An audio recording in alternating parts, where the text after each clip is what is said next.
فرض کی سمجھ آتی ہے کہ اللہ نے حکم فرمایا ہے تو فرض ادا کرنا ہے، سنت حضور صلی اللہ علیہ وسلم نے ادا کی ہے تو اس کو آپ کی سنت کے مطابق پڑھا جاتا ہے. تو یہ واجب کیا ہوتا ہے؟ تو واجب بھی اللہ تعالیٰ کی طرف سے ہوتا ہے، اور رسول اکرم صلی اللہ علیہ وآلہ وسلم جب حکم فرما دیں کہ یہ کام کرو، تاکید فرما دیں اور فرما دیں کہ یہ اللہ کی طرف سے حکم آیا ہے کہ یہ نماز پڑھو، تو لیکن وہ آ، حدیث خبر واحد ہو، وہ متواتر نہ ہو، اور حد شہرت کو نہ پہنچے، تو خبر واحد ہے تو اس کے ساتھ واجب ثابت ہو جائے گا، کیونکہ اس کے ثبوت کے اندر ایک ظن آ گیا ہے.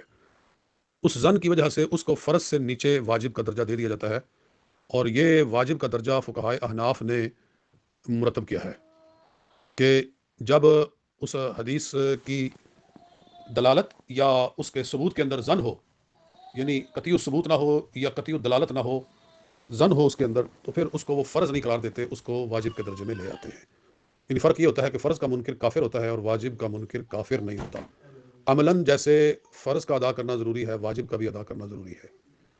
صرف ماننے اور نہ ماننے کے اندر کہ کافر ہوگا کہ نہیں، یہ فرض اور واجب کے اندر فرق ہوتا ہے. السلام علیکم ورحمۃ اللہ.